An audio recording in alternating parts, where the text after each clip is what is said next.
Okay. All right, I'm back, Biffy. Is John there yet? All right, I didn't expect him yet. I know he's been commenting all morning long, so I know he's listening, so I assume he'll be calling in.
Employment, the WTRF Ohio Valley Job and Career Fair is the place to be on June 10th at the Wheeling Park Ice Rink. Come prepared to meet with employers from a variety of industries that are looking to hire entry-level to experienced workers. Dress professionally, bring copies of your resume, and be prepared for on-site interviews. Don't miss the WTRF Ohio Valley Job and Career Fair on June 10th at the Wheeling Park Ice Rink. For more information or to see how your business can participate, visit the Job and Career page on WTRF.com.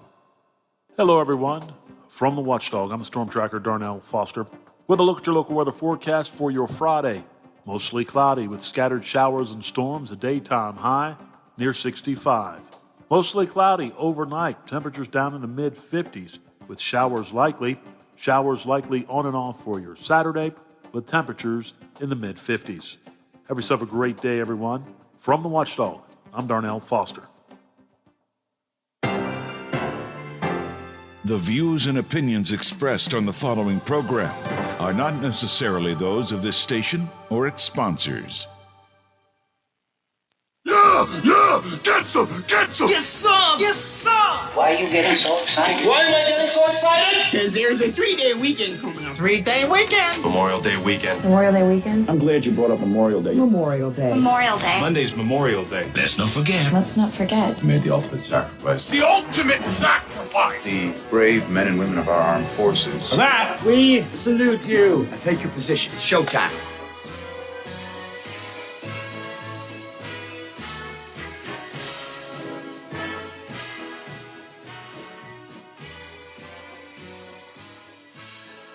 This is the Watchdog Morning Show with Howard Monroe and Brad Leonard behind the board in the producer's chair. Temperature moving up a bit, 64 degrees at the Wheeling, Ohio County Airport, and it is partly cloudy at the airport, partly cloudy here at my home studios where the temperature is, leaning over to check, actually 65 degrees. 65 degrees here at my home studio in the Elm Grove section of Wheeling, and at the Robinson Auto Group Studios downtown Wheeling in the heart of the Ohio Valley. Going to be probably an overcast gray day most of the day today. Good chance of a steady soaking rain. Could even see a rumble of thunder coming up later in the day. Temperate and a good bit of rain, half an inch maybe or so, maybe even over an inch, possible according to Zach over the Big 7. Temperatures much cooler than we've had. 70 if we're lucky. Although we're moving up nicely, 64 right now. As I said, at the Wheeling, Ohio County Airport. Let's see, coming up today, because it is a Friday, Biffy, you know what that means? Coming up today at noon. Yes, I do. Donnie G. It's Dancing with Dr. G, the Donnie Gilbert radio show, one of the most unique radio programs in the entire Ohio Valley.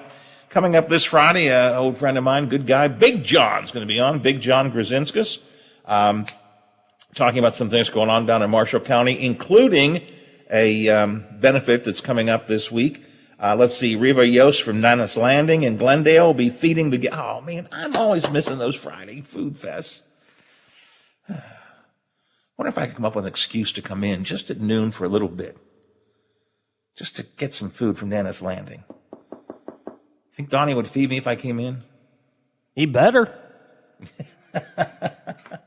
Talking about the new menu at Nana's Landing will be a part of the show today. President of Marshall County Chamber, Scott Rieger, in to update the latest in the chamber. Dave McLaughlin talking about the opening of the swimming pools, and that's coming up today. Dancing with Dr. G, the Donnie Gilbert radio show, from noon until 2 on AM 1370 WVOY and FM 97.7. Memorial Day Monday. Biff and I will not be here, but we'll have some good programming for you. You'll listen to the Sports Map, folks. Good sports talk all day long on AM 1600, FM 98.1. And we have a lot of early morning news and information for you on AM 1370, FM 97.7, and a tribute to veterans on Memorial Day from ABC coming up Monday, beginning at 3 o'clock in the afternoon. Let's see, looking for things to do. Wheeling Park Spirit of the American Doughboy Monument festivities at 2 o'clock at Wheeling Park. Let's see, Weirton Steele's having an honor roll memorial 11 o'clock on Monday. Cameron's got a Veterans Day event at Veterans Park at 11 o'clock on Monday. And Barnesville has a parade and ceremony at the Memorial Plaza starting 11 o'clock in the morning. At Barnesville's Dairy Queen is where it starts. So those are at least a few of the events that are going on around the Upper Ohio Valley. It's time for our Friday Roundtable, the Ohio Valley News Week in Review. And there are a number of things I want to talk about, and I want to get John McCabe to join me and kind of kick some of these things around. Good morning, John. Hey, Howard. Good morning. All ready for holiday weekend? Yeah. You know, it looks like it's going to be a little rainy tomorrow, but it just be nice to have a nice weekend and kick the summer off. And quite frankly, I'll be honest with you, with the way the pollen is right now, I'd like for more than just a little bit of rain. It's not been too bad for me until just like the last couple of days, but it is. If you look at your car, it's amazing if you have your car outside how quickly the pollen. I don't ever remember it being as thick as it's been this spring. Everybody's bothered by it. My grandson Teddy is rubbing his eyes all the time. It's the pollen's getting him, even at his age. So, and Monday, the weather's not going to be particularly good today or tomorrow, but Monday's going to be a good day if you're playing outdoor stuff. So, I don't know what we're going to do. I guarantee you, somewhere along the way, I'll have hot dogs. Well, that's good. There's nothing wrong with a good vegan hot dog for your heart healthy diet there, Howard. That's what I'll be doing. I'll be I'll be having a vegan hot dog. Sure I will, John. Absolutely. Actually, I'd like to try one sometime, just out of curiosity. I think if you put enough stuff on it, it's probably not going to taste much different, Have you tried the vegan burgers or the plant burgers or those kind of things? Years and years ago, when they were like really bad, a guy I worked with, he couldn't eat anything but, and they were like that. Was it Morningstar? I think was the brand that made them back then. And I've not tried. I know people who have, the things like the Impossible Burger, and they say you really can't tell the difference. I've just not had the opportunity to try, but I've not had a vegan burger probably in a long time, probably 15, 20 years, maybe even 25 years. I would like to try one. I'm seriously, people can laugh at me, but I would like to try one out of curiosity. I'm like you. I tried one of those vegan burgers or plant. Yeah, they were like black bean burgers back then or something. Years ago when they first came out. I think McDonald's and a couple other people tried them, and they were just they were terrible. But I have to assume they've gotten better since then. Yeah. Give them a try. John, I want to talk about a couple of things, and I want to get your take on them. And let's start with what I was talking about last hour with Eric Bowen from WVU's Bureau of Business and Economic Research. The Chamber and the WVU Business and Economic Research folks spent 18 months, I think they said, doing a survey and then preparing this strategic area plan. Released it yesterday. I'm sure I assume you've had a chance to read it. I know I have. Got a copy of it here with me.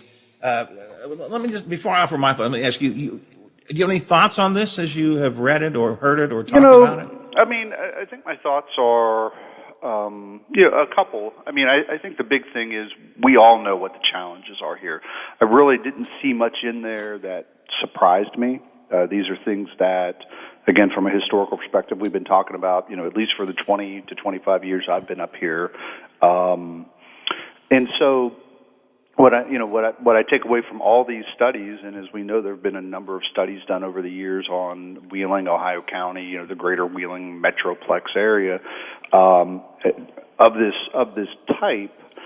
But it really always comes down to, as you mentioned, I'll be fair and give you the credit for actually thinking. But as you mentioned, is really where do we go from here? You and I have talked about that for the 15 to 20 years that we've been doing this show and TV and other things. What does Wheeling want to be? What does Wheeling need to be successful? We're flailing, we continue to flail all over the place, I feel, without a real clear direction as to what we're going to do.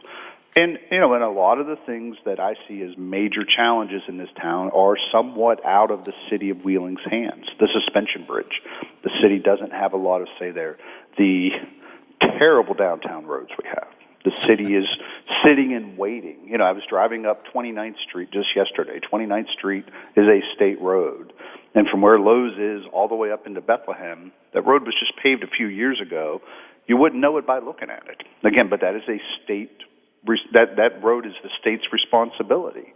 Other than the one part where the city came in and had major water issues a few years ago, and the road is just really bad. So a lot of things that are out of the city's control, which is where I'll go back, and is a big theme during this session. In the wrong way, in my opinion, the cities need more control for their future. We look at what this plan or this study put out, and there are a lot of things the city can control here, and we'll just say the city, but the cities, and that can include, Wellsburg, Fallsby, Moundsville. It's hard to compare that to Ohio, and it's hard to think about Ohio in the same vein because Ohio has much more autonomy in how the cities can operate than our West Virginia cities. And it was funny, and I know I feel like I'm rambling a little bit, but this all kind of comes together because it's normal, John. Go ahead. Yes, I know. But to bring it all together, I was reminded as I was listening this morning, and thought about it briefly as I read through it the other night, but. I do recall, many times over many years that we here at this newspaper have urged more intergovernment cooperation, more work between the city and the county, more work between Ohio County and Belmont County. Between counties. Yeah, I recall distinctly Mark Thomas making the offer. Ohio County, let's work together. Let's find some things we can do together. And you know what? He might as well have been talking to the wall because it went nowhere. And we all knew it was going to go nowhere because the county, Ohio County then was riding high at the Highlands, and they didn't need anybody's help. They didn't need the city or Belmont. So we talk about these. We look at this as this big region, but the reality is this region does not work together at all, not very well at least. And that's really where it's got to change. If we want to market ourselves, we know. The Wheeling MSA is being downgraded, most likely, or at least is on the table to be downgraded. The Steubenville-Weirton, much the same.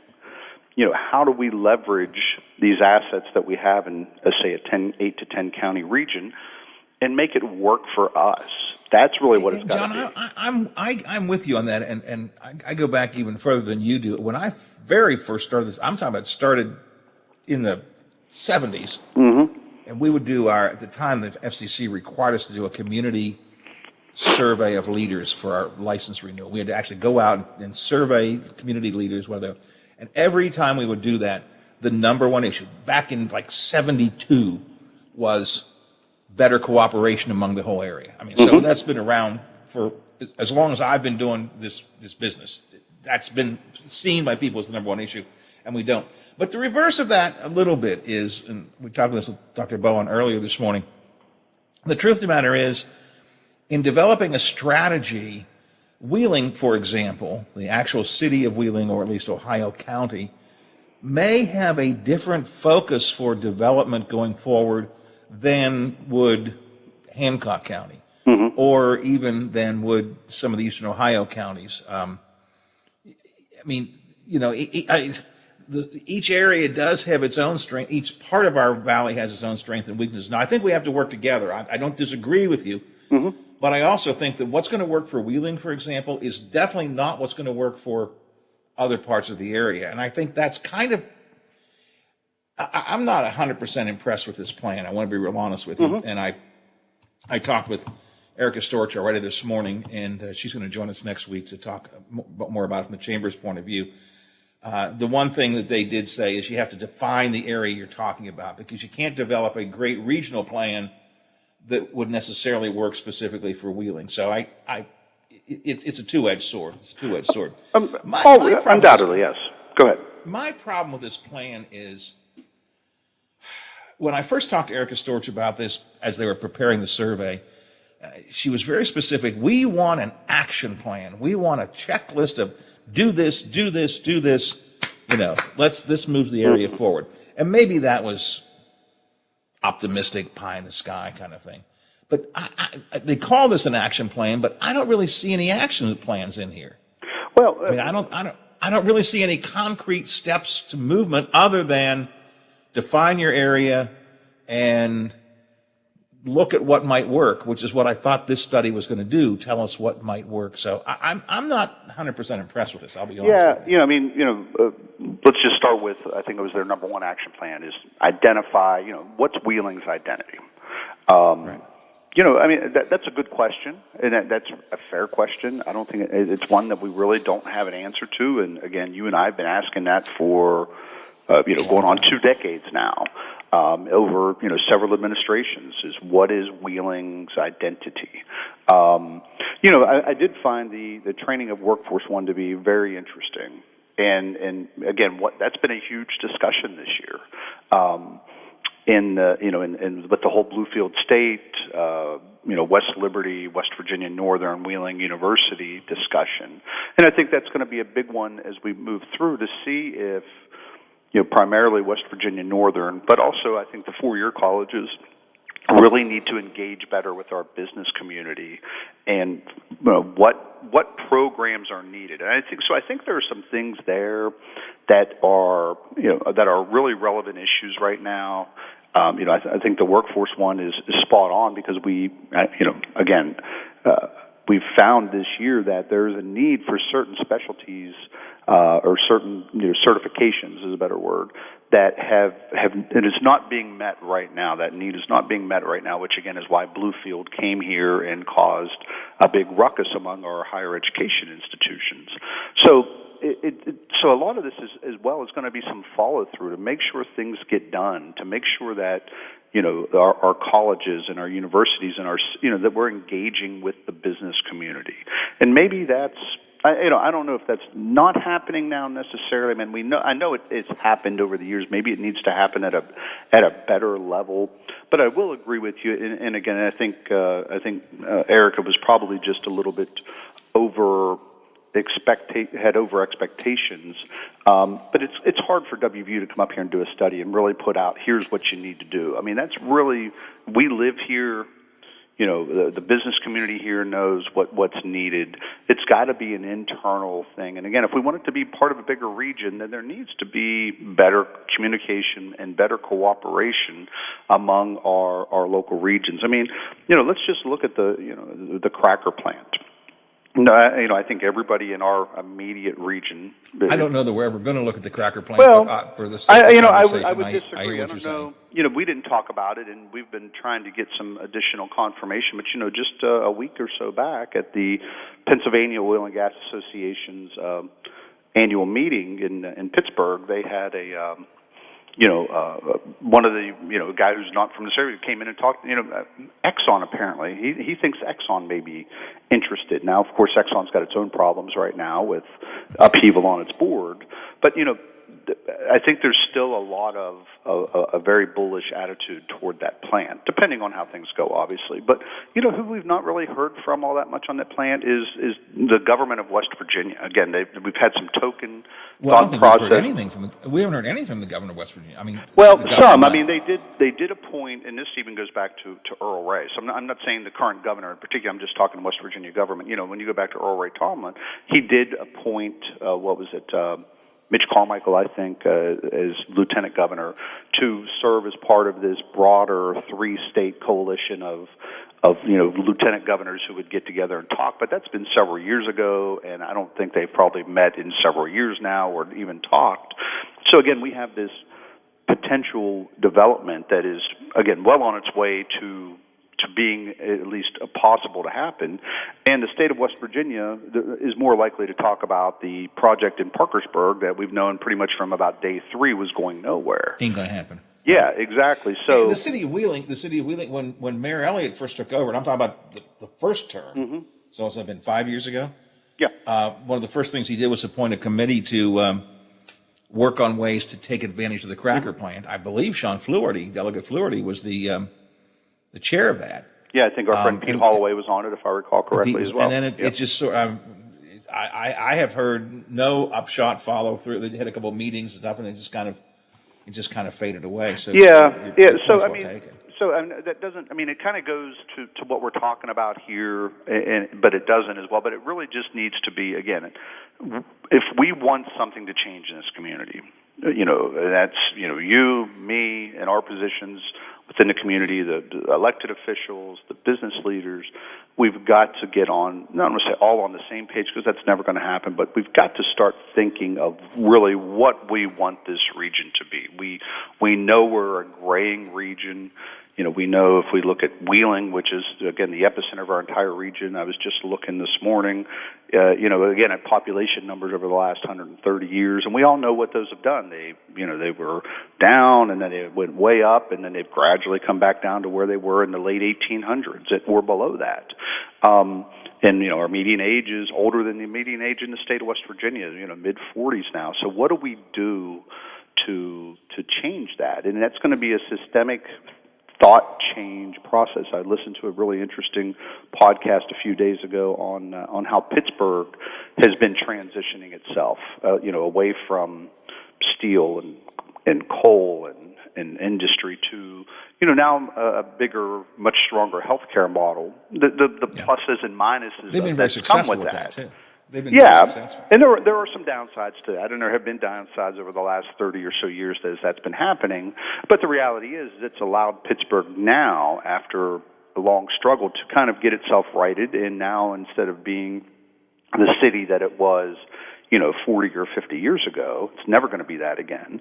But now it can be a slightly smaller city with a much more dynamic feel and a broader base of development and businesses that are going to allow it to weather downturns in specific, if you have a specific downturn in the insurance industry, it's not the end of Pittsburgh like it was when steel started its downfall. So, really... Another thing, John, that I think, and it's not really, I don't think it's in this strategic plan, but part of the problem is there's no responsible entity for seeing, for coordinating everybody together. We talked about the need to work, but there is not, and none of this is meant as criticism.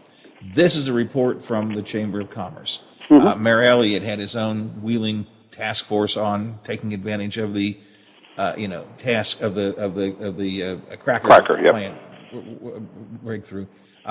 What's the there's a Brooke County not work. The Business Development Corp. Business. Each have their own, and so nobody pulls all this together. And I'm not saying I'm not trying to be a communist with a structured, ordered plan that we're going to follow, but if we're going to have all these, we got to coordinate somehow. There's got to be an entity that kind of says we're going to take charge of overseeing this, and nobody does. No, and that's been a long time problem, and I think it really does go back to what we started with, is that we have, who knows how many, 20, maybe 24 different little, from large governmental entities such as City of Wheeling and, county commissions to small towns, and everyone's got their own challenges that are their biggest priority. We all totally understand that. But, no one, part of the problem is it's hard for folks to give up that little bit of control and power that they have in what, you and I might look at as the greater good for this entire region. So it makes it difficult that we're, again, and it's part of what makes the nation what it is, which is good, but it also makes it difficult in the sense of, as you look at these bigger, broader initiatives, is how do you get everyone on board? How do you, and that's going to take strong leadership. That's going to take a strong message. I think everyone here right now, for the most part, is waiting for someone or some group to step forward and lead this area back. Now, I know, again, one of the fallacies, not only here but everywhere, is what we want that to be done in one big fell swoop. We want a plant to come in that's going to employ 10,000 people making widgets that anyone can work at, and it's going to be good-paying jobs just like it was 40 years ago. That's not going to happen. It's going to be small victories that take concerted effort every day. And again, our council members in Wheeling are part-time employees. Our county commissioners are, essentially part-time employees. We have all these different development organizations that have their own role and mission for the areas that they cover. So it feels like this has just been 20 minutes of me rambling about a lot of different things, but that's part of the challenge we have, is that it's more than it's not an easy fix. This is a very complex problem when we're talking about two different states that have different ways of managing and allowing their cities to manage themselves.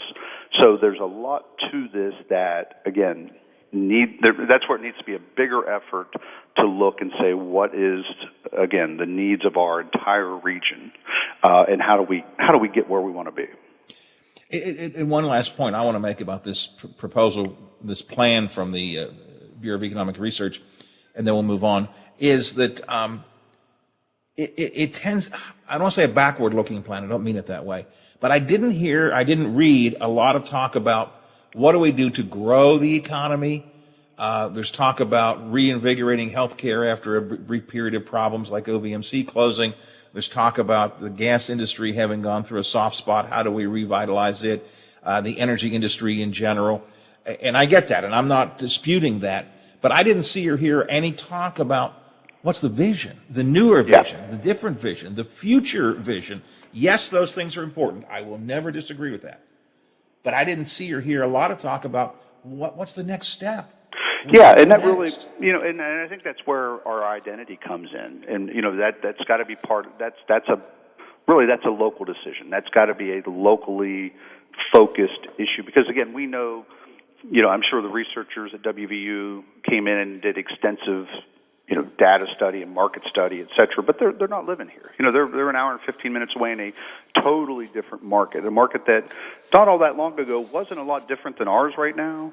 But in the big change in Morgantown, outside of 30,000 students, which is always an easy way to make a big change, but has been a more focused effort, and again, one that the longtime Morgantown residents have not been the happiest about, but it's allowed the city to grow where the city council and the county commission, at odds at times, but there's been a more concerted effort and thought process of what's the greater good for the community. And that's probably an oversimplification, because I'm sure that my father would give me 30 instances where they've made terrible decisions, and I totally understand that. But it's just a different way of looking at things and coming at things. And again, it's easier to do when you have a captive market for 9 months out of the year that's spending money and businesses are coming in to service that market. So I'll never, ever say that the comparison to Wheeling and Morgantown are even close to being the same, because that's unfair to Wheeling. But again, I feel that they've got a vision of what they're trying to do and where they want to be.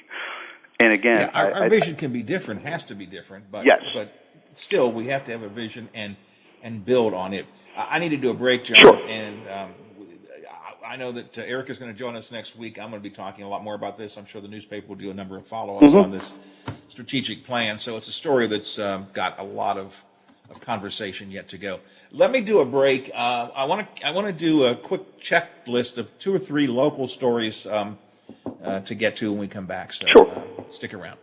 It's the Friday Roundtable. John McCabe from the newspaper's here with us. We're kicking some of the stories of the week gone by.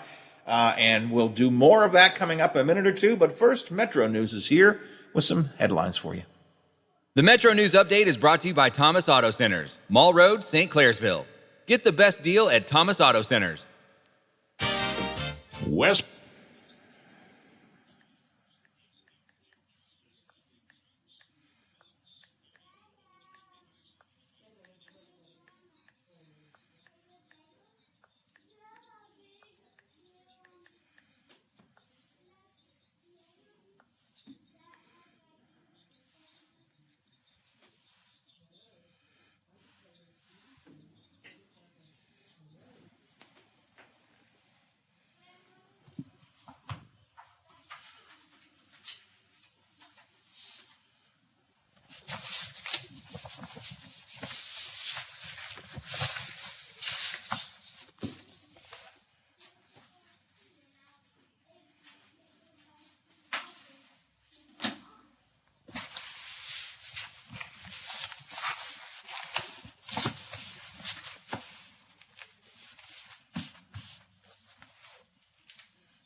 Three games to 2.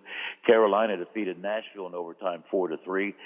Nashville will be golfing this afternoon because the Hurricanes win that best-of-7 series in 6 games. Well, another piece of cardboard just sold for a lot of money. A 1979 Wayne Gretzky rookie card, are you sitting down? Just sold for a hockey record breaking $3.75 million. That surpasses the previous mark of $1.29 million. Wow. One of my special guests coming up in the variety show in the 1 o'clock hour, Pirate announcer Greg Brown. Hey, be safe this Memorial Weekend. I'm Bill DeFabio on sports, and we are the Watchdog. What is real big talk? Well, it's an honest conversation that you can be a part of no matter which way you lean.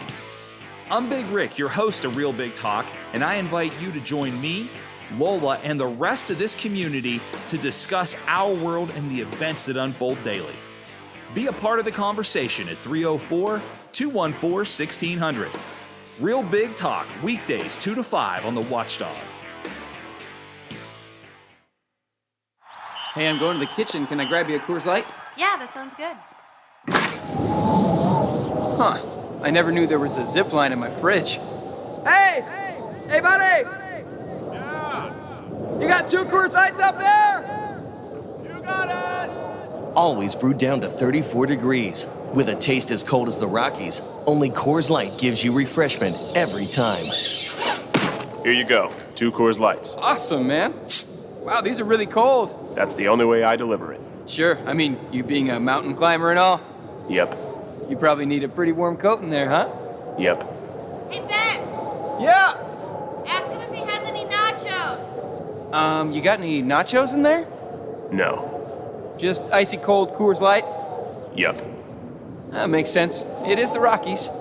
Coors Light, the world's most refreshing beer. Coors Brewing Company, Golden, Colorado. With great beer comes great responsibility.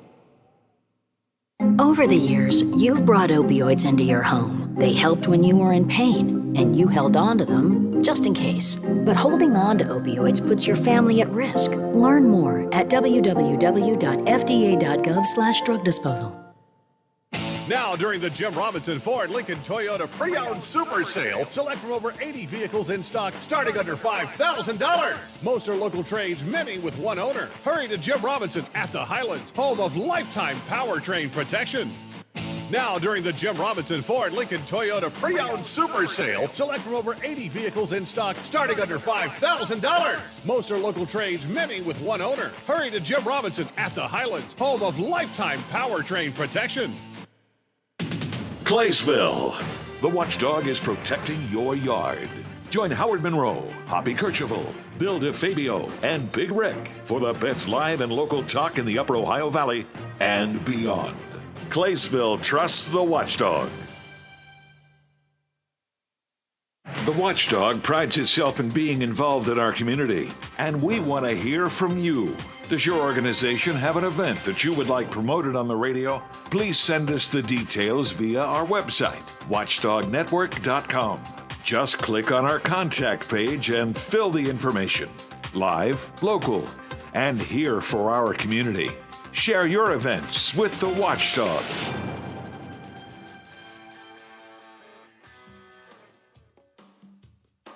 Here's a look at the Ohio Valley local news week in review with newspaper editor John McCabe and Howard Monroe.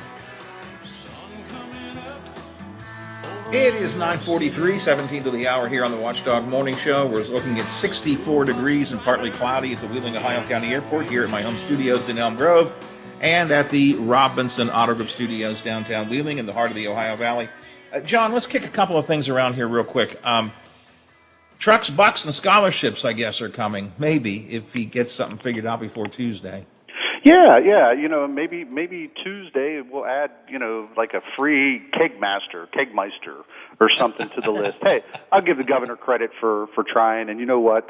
The best, and we were talking about this in the office yesterday, the best I can say is I'm expecting sometime next week Mike DeWine to show up on a West Virginia border town somewhere in a Lamborghini with his new Lamborghinis for Vaccines program to one up the governor, something along that line. But you got to love justice.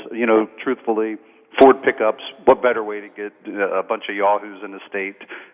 Heck, I wouldn't mind getting a new Ford Ranger or a Ford F-150. But it'd be okay with me. I wouldn't mind one. We've got a pickup. The boys and I bought one together. We could replace it with a newer one. I'd be okay with that. You have one of those ones.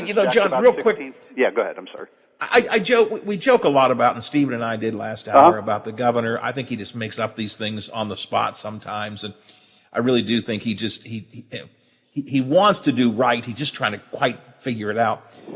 But when did we get, not just Governor Justice but when did this become a game show? I mean, you look all around the country, it's all of these. When did vaccines become a game show?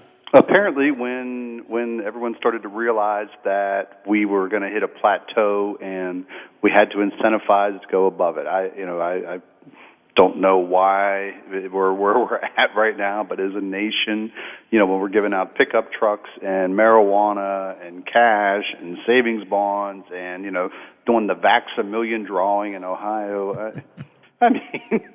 Let's be honest. That's probably generated more interest in the Ohio lottery for Mike DeWine than just about anything else. And good for him for playing it off of a night, with lottery drawing nights to put out the winners.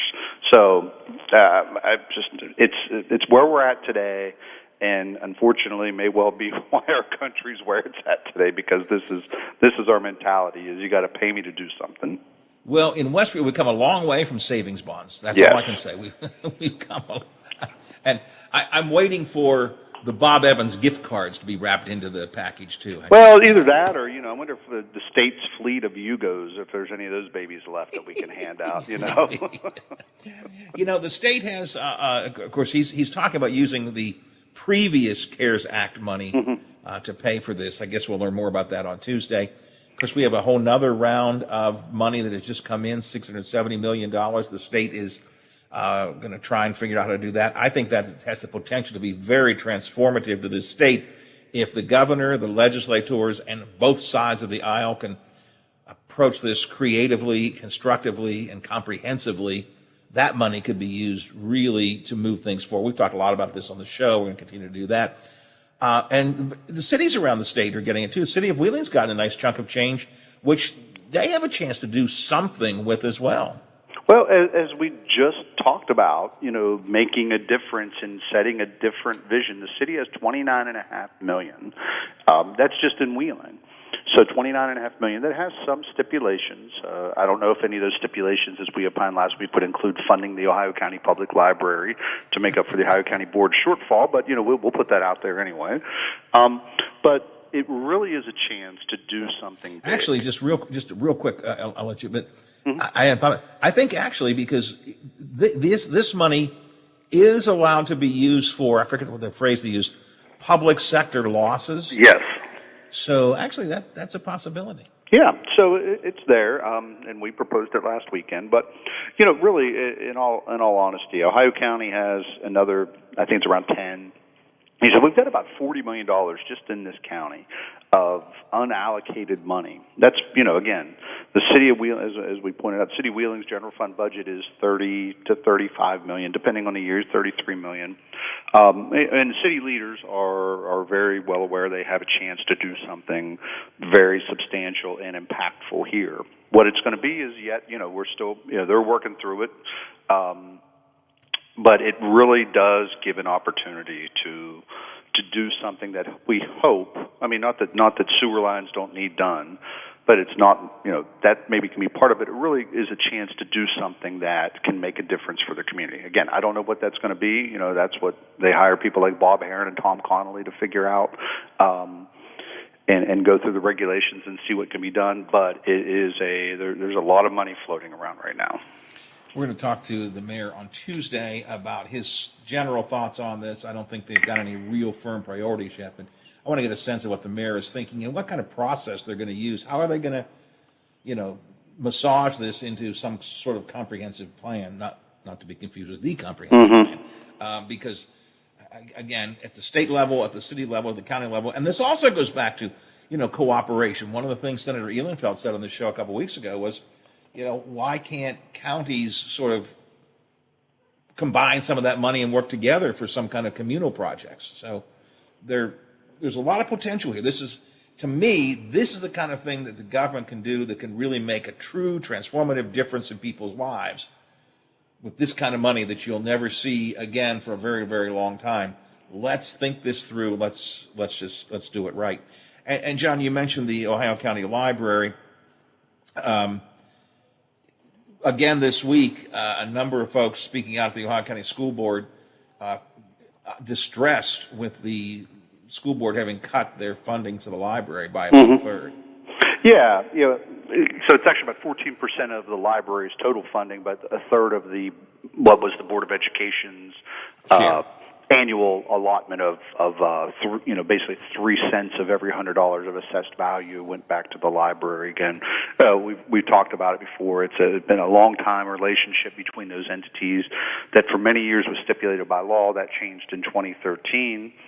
From 2013 to 2020, in essence, the board, the Ohio County Board, agreed to continue that funding. It never really was an issue after that first year. And then it came back up and has now been changed, and that will start effective the coming fiscal year. So it really is it's a change to the library's funding. To be fair, and I had a discussion with a board member this week. The money, the funding that the library will have under this new funding mechanism is essentially the same amount that it was back in 2013, right around that same amount, maybe even just a little bit more. The school board's budget has been going up. The property valuation in our county has been going up over the last 6-7 years, considerably because of oil and gas primarily and other factors. But so that has meant obviously that the amount the school board contributes to the library has increased as well. So it's not like, I'm trying to be, I want to be fair and present all sides of this. So the library funding as it stands now is equivalent to what it was 6-7 years ago. Whether that will change again in the future, that's, I think, what a lot of people are concerned about. It seems pretty clear after, what, going on a month and a half now, that the school board is not going to change its position, and other than entertaining people to discuss it, is not going to publicly address it again, at least at a meeting. So I think it's going to be interesting to see where it goes and how much more pressure continues to get put on over the summer.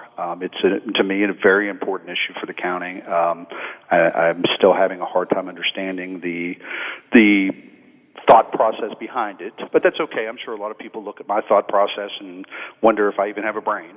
So, I can, I can totally understand that. And I know that I understand that some of this is different kinds of different money from different pots and all that kind of stuff. But when you see a story like just this morning, you have in the newspaper, Ohio County officials show off progress on $20 million renovation at Wheeling Park High School. And when you see the new athletic field being built there, none of which I have any problem with at all. I mean, it's all wonderful stuff. But you say to yourself, but the library is such a critical part of our community. If you're able to do other things, whether or not it's the same funding they got 2030, it's irrelevant. Why do you feel a need to cut something that's doing something really important for the community? And again, to be fair to the to board members and their thinking, and this is something I learned this week that I wasn't fully aware of, but Ohio County Schools has pulled. This is a bigger story that we're working on for next week, but Ohio County Schools has pulled its programming out of the library. I was not aware of that, but prior to the pandemic, they pulled it out because, unfortunately, it's the library. If you've been there in the last several years, has some challenges. It has some challenges because of its location. Some of the folks who frequent there, particularly during hot summer days.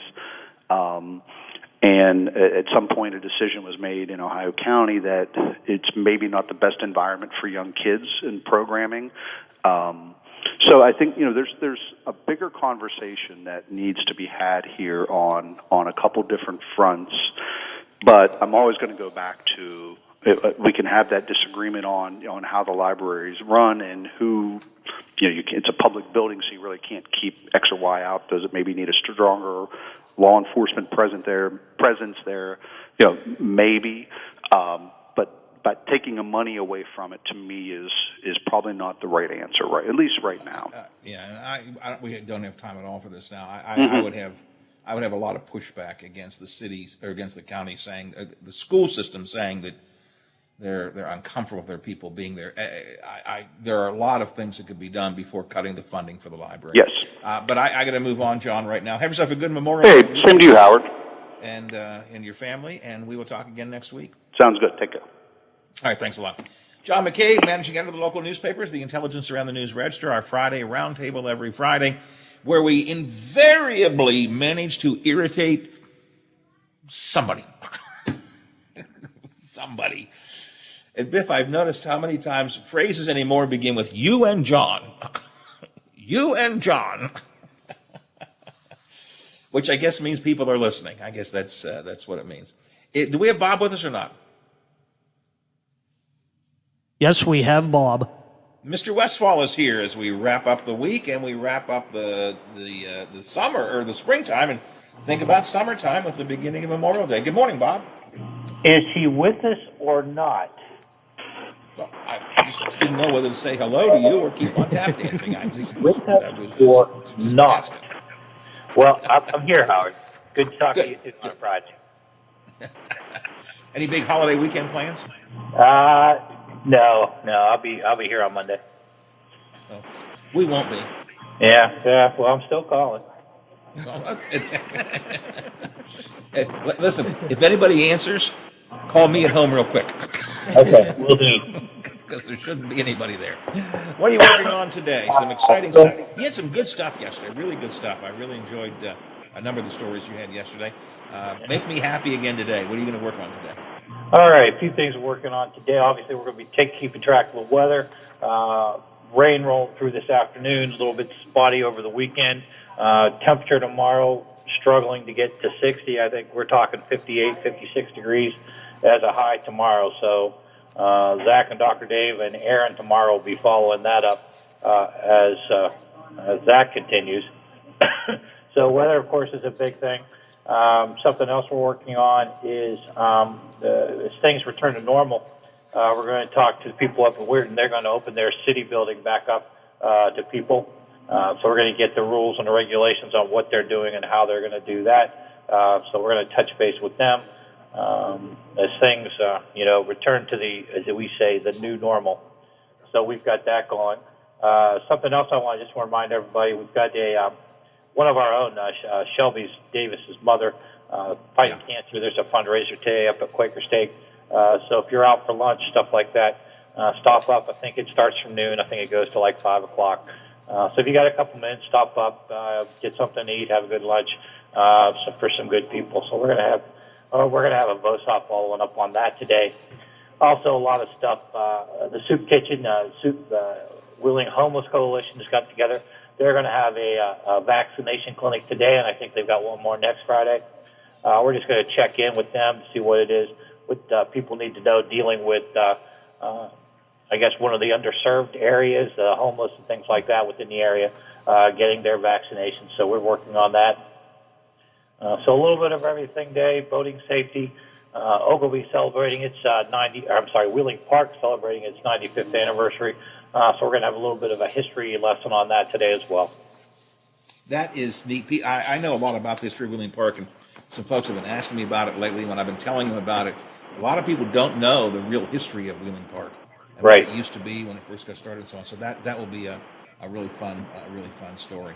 Well, listen, have a good weekend, and the whole team over there at the Big 7 will follow things at noon, 5, 6, 10, 11, 5:30 for the statewide show. I'll keep an ear and eye out at WTRF.com and your Facebook page all weekend long. That way, while I take a little break, I'll stay on top of things because you guys will stay on top of things, and we'll all get together again on Tuesday. All right, guys. All right, you guys have a good and safe holiday. All right, you too. Thanks, Bob. I appreciate it. All right, that's it. I got to go. Got to get out of here. Kirchville's got the comm coming up next with Statewide Talk Line. Then it's Bill DeFabio on the Variety Show after the 12 o'clock noon news, and Dance with Dr. G on AM 1370, FM 97.7. As for me, good Lord willing, creeks don't rise, bat phone doesn't ring, don't get impeached, don't retire, ticker keeps on ticking. And Teddy says, it's all right, go back to work tomorrow, Granddad. Or Monday, or Tuesday. I'll be back on Tuesday at 7 o'clock with the Go Around the Big Gig. Are you back with me, Bill? Back Tuesday to start a new month.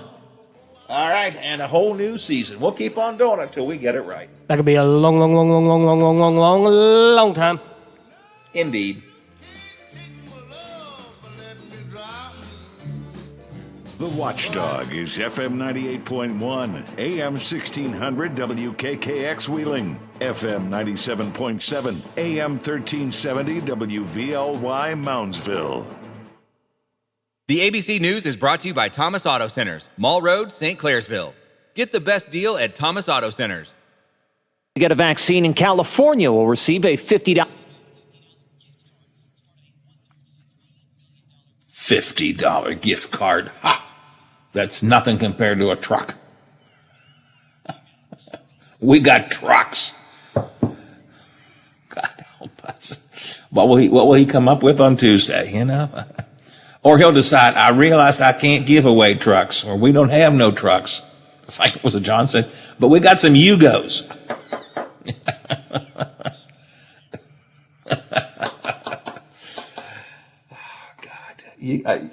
Well, he gives us something to talk about every day, that's for sure. All right. Any big plans for the weekend? I guess you told me earlier, nothing special, huh?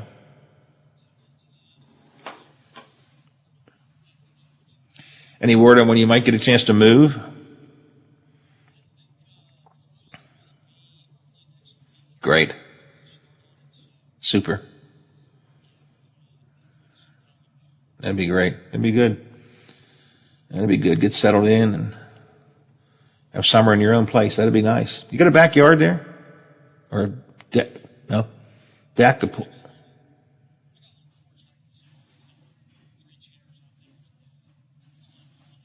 Yeah. Yeah.